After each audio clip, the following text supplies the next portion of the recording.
Today we got a banger. We've got a banger on Antifa. We've got an Antifa trial in San Diego. 2 defendants guilty of conspiracy in groundbreaking Antifa trial in San Diego. I thought Antifa was a myth, and yet members of Antifa are being tried in court. What's the dealio here? What's this mean for Antifa moving forward, or any of these other far left extremist right groups? Yeah, let's get into it. Here we go. Many of you know that reporting from risky environments like CHOP in Seattle or street protests, that often puts my safety on the line. Despite having a concealed weapons permit, carrying a bulky item while filming in such situations, it's always been a challenge. That brings me to today's sponsor and the solution to my problem, the Vanish Daily Carry Holster. What stands out about this Vanish holster is its comfort and discretion. It weighs just 6 ounces. It's made from durable Cordura material that's gentle on the skin. Designed to fit 99% of semi-automatic pistols, it's adjustable for right and left-handed users. It features a secure trigger guard and includes utility or magazine pouches. Wear it under a loose t-shirt and it's virtually undetectable. Vanish Holsters offers a 100% money-back guarantee, ensuring a risk-free purchase. Plus, they're offering $50 off the retail price for those who use my special link below. And don't forget the huge giveaway. Vanish Holsters is giving away an $80,000 custom Rocky Ridge Silverado truck to one lucky buyer who purchases by June 3rd. Check out the link in the description to get the most comfortable holster you've ever worn and a chance to win this incredible truck. I love the little byline. The case could change how the movement is understood, could place anti-fascists and other protesters in prosecutors' sights. Just, we see you. We see you. Which ridiculous member of Congress was, yes, I think Antifa is a myth, as he's getting into his car. Remember that guy? A little chubby guy? Yeah. San Diego jury on Friday found 2 anti-fascists guilty of conspiracy to riot. I thought it was mostly peaceful. In a case that became a bellwether for legal action against the political movement. How did I miss this case? How did nobody out there send it to me? Now I'm acting like the victim, aren't I? Because I didn't do enough of my own work. This came up with a quick search in Ground News. Like, what? There's a case in San Diego? The 2 defendants had faced a raft of various charges relating to rioting and assault during a protest in a beach neighborhood in the aftermath of the tumultuous 2020 election. In that protest on January 9th, 2021, members of the Proud Boys and other supporters of then President Donald Trump had rallied and clashed with anti-fascists, as they do, right? But only the anti-fascists had faced charges. Prosecutors set out to convince a jury that the assailants, Antifa, were not simply individual participants, but they had been conspired under the banner of Antifa, essentially acting as a criminal gang. So let's stop right there for a second. So much of what you'll read about Antifa is that, well, they're a decentralized organization, so it's really hard to prosecute anybody because there's no one fearless leader. There might not be one leader, known to the outside world, but they do a really good job, Antifa does, of staying, what they call, we're decentralized, meaning you don't have a focal point to go after when you know what goes down and this kind of stuff happens, right? So Brian Lightfoot and Jeremy White were both found guilty of conspiracy to riot at the protest, but the decision was split as many other charges did not lead to conviction. The jury, which deliberated for more than a week, failed to reach a verdict on most of the most serious assault charges against Lightfoot, found him not guilty of one assault, and found White innocent of the one assault he was accused of committing. For the individual defendants, the verdicts represented a lighter possible sentence for Lightfoot, but possible prison time for White, who said he was heartbroken. And attorneys for both defendants said that the verdicts represent a huge blow to the anti-fascist movement and to protesters in general at a time when a new wave of protests has sprung up on college campuses across the country in opposition to the war in Gaza. And the protests are being run by anti-fascist group like Antifa, if not Antifa itself. Just boom, boom, boom.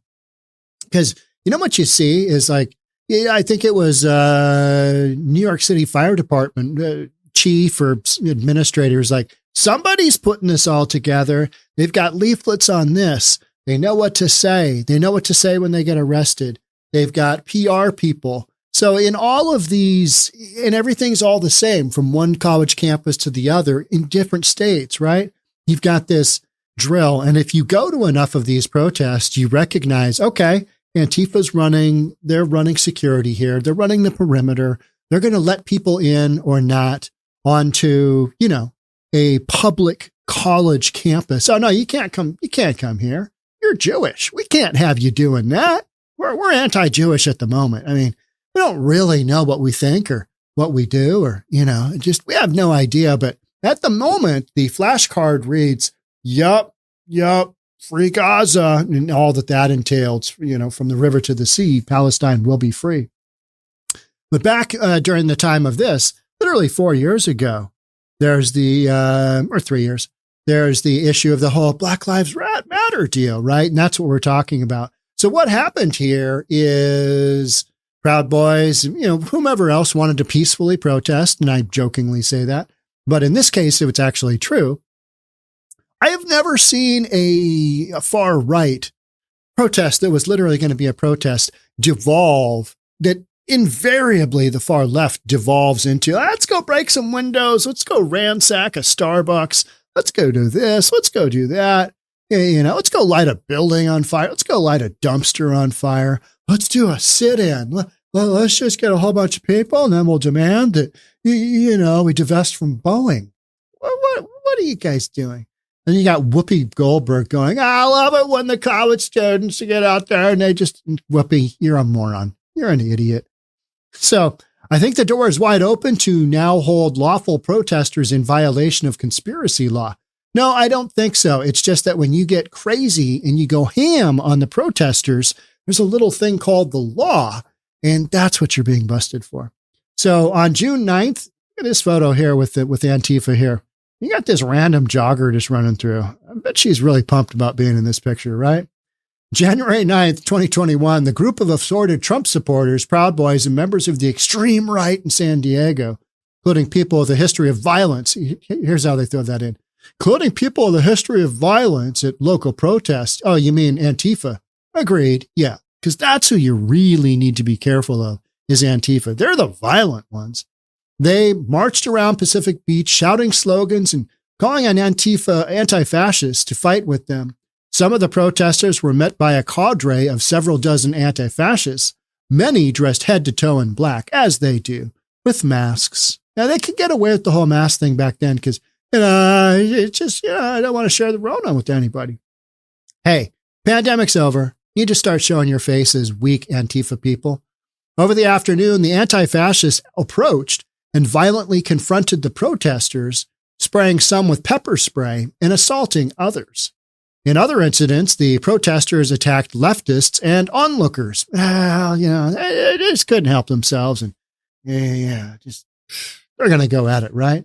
A year later, the San Diego district attorney announced charges against 11 individuals, all of them Antifa.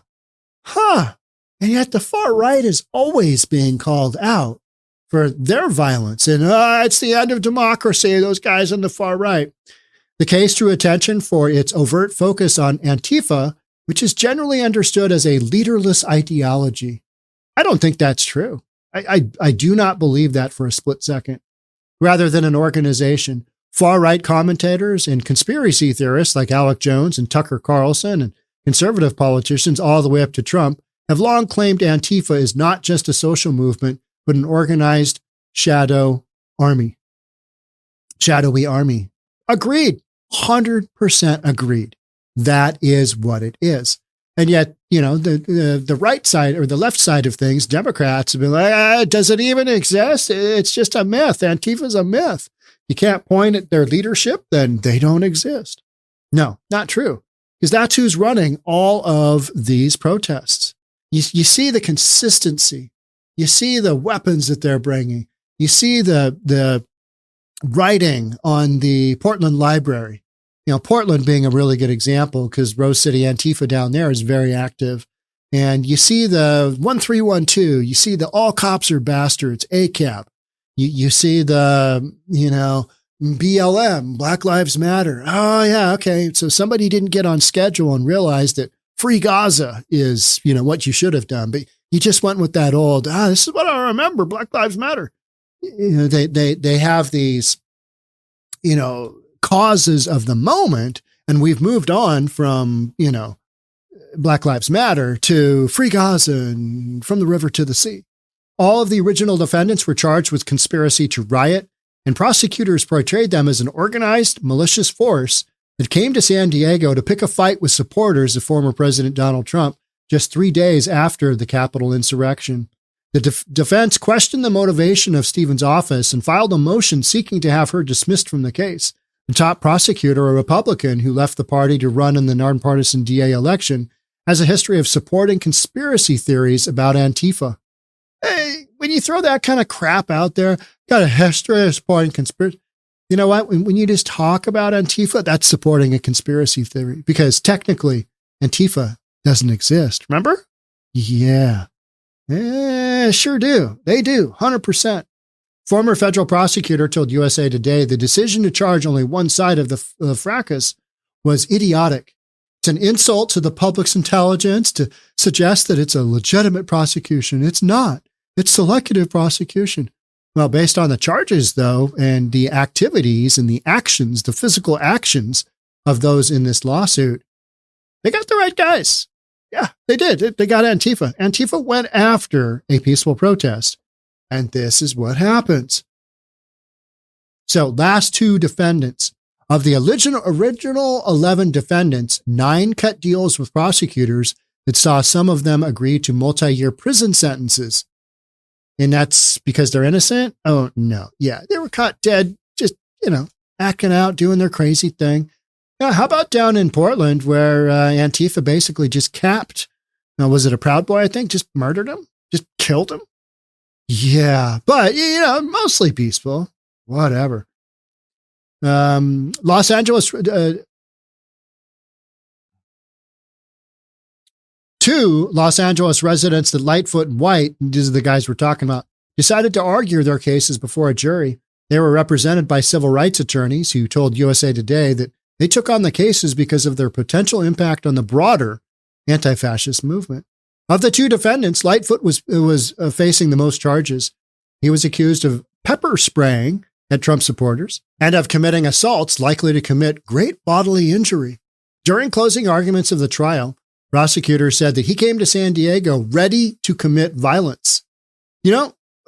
From the protests that I've been to, that's what it feels like Antifa is there for. And Antifa is on record saying, yeah, the way that we get our results is we use violence. They come right out and say, hey, we're going to use violence. And then they basically say, yeah, but breaking out a window isn't violence. Yeah. So you got to pay for it. And then you're like, that was violent. These people are just so idiotic. He wanted to fight, said Deputy District Attorney Mackenzie Harvey. They were here looking to commit violence, as they always are, because it's Antifa and whatever it takes, they are willing to do. Of the 16 counts he faced, Lightfoot was found guilty of 6. The jury could not make a decision and hung on the other 9 charges and found him not guilty of one of the charges of assault. John Hemansky, Lightfoot's attorney, noted that his client was never offered a plea deal by prosecutors prior to trial. Maybe because they knew they had him. And why offer a deal when you can stick it to him at a trial? He called Friday's verdict a repudiation of the district attorney's efforts. It looked like the jury really did an independent and thorough job looking at the facts and coming to a decision, Hemansky said. I feel pretty good, Lightfoot told USA Today. I was at peace with it. White was less upbeat. I was heartbroken. It felt surreal that they could find us guilty of that, he told USA Today. This is a group of prosecutors and cops who have never once prosecuted the violent white supremacists that we were counter-protesting that day. Well, what charges would you like him to be run up on? Peacefully protesting? Yeah, you ain't going to get that one because they peacefully protested. So What exactly did you want them to be? Yeah. Okay. Well, anyway, Briggs said the verdict doesn't make sense since his client was convicted of conspiracy to riot, but acquitted of actually ever committing any crime on the day. It's illogical, Briggs said, adding about White, he's devastated. He's a political activist who cares about his community who is now facing jail time. Good. Let him rot in jail and think about, maybe this non-organization that I'm part of, maybe this non-hierarchical organization, maybe this really isn't what I should be involved with. Or does he just double down and just all out go for Antifa? Probably. San Diego District's Attorney Office sent USA Today a statement thanking the jury for their service.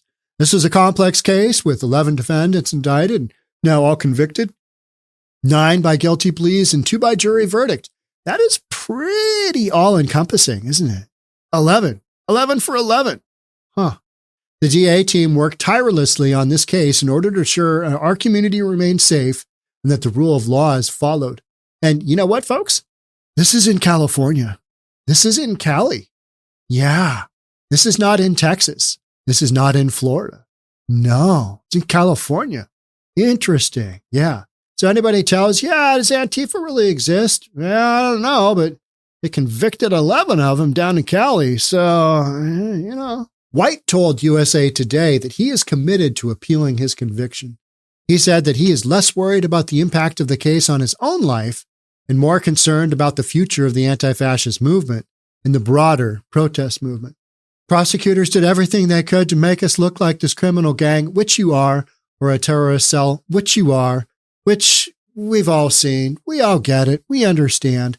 One of the things that I find really entertaining is that they, wear masks. They're all black because they're committing crimes and they don't want people to be able to identify them. They bring umbrellas to rallies in California where it hasn't rained for months and months and months because they want to hide their identities. And in case somebody throws some liquid at them, they're just going to hide. They're going to hide behind their little umbrella.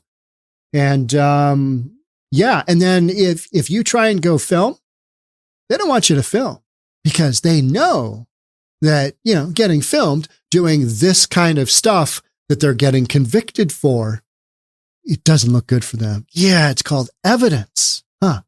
So if they had nothing to hide, if they were truly peaceful, they'd let everybody just film it. I mean, why wouldn't you? You got nothing to hide. There's nothing there. It has bad implications for protesters out there trying to fight against fascism, against police brutality and state repression. What a bunch of nonsense. What a bunch of malarkey, right? These are shenanigans of the highest order. And back in the summer of love, everybody was, it's the greatest thing ever. Black Lives Matter. Yeah, they were going down that whole thing. And the whole Black Lives Matter thing got totally co-opted by the far extreme left, Antifa. 100% just did, right? But then you've got Black Lives Matter protesters that they're all kind of intertwined in there, right?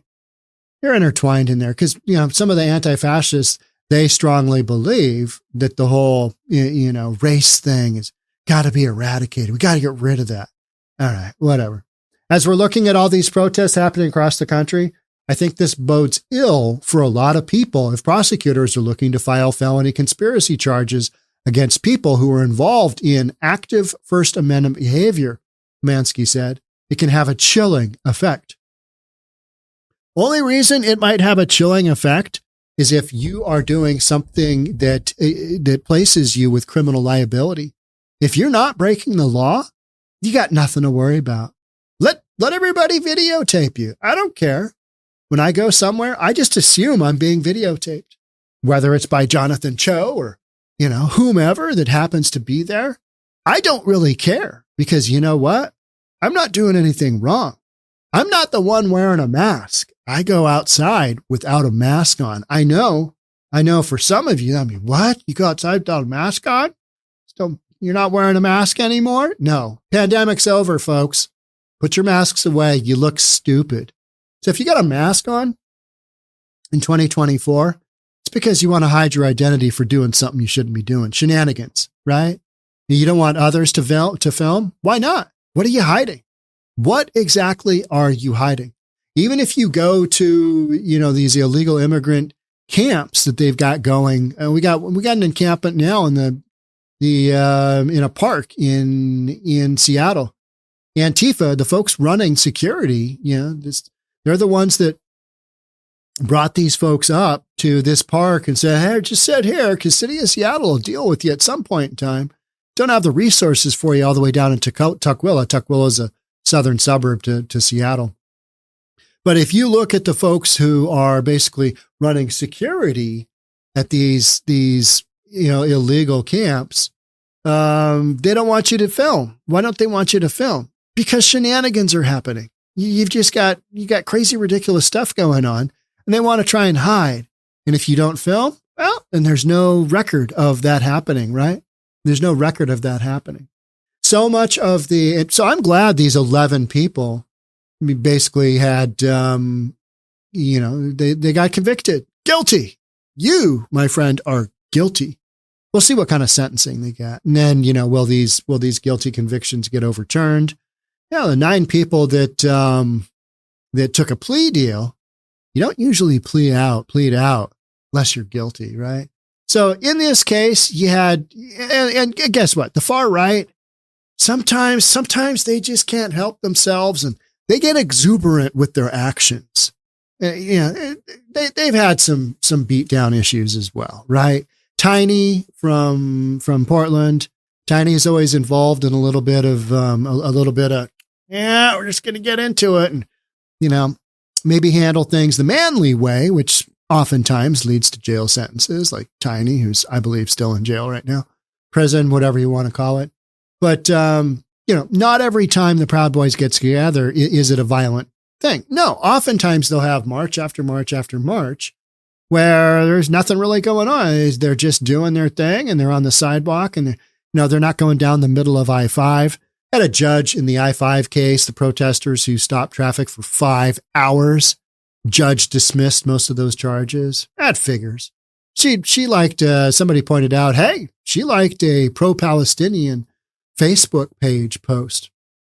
So not shocking that a judge in Seattle would say, hey, even though you held up traffic on most major interstate in all of Western Washington, you're not guilty. I mean, we knew that you were supporting Hamas and their efforts to basically, just do terrorist acts, which is literally what they did. So, hey, let's support those guys. I mean, why don't we just give them let's just get behind them and all their support. It's crazy, isn't it? It's absolutely nuts.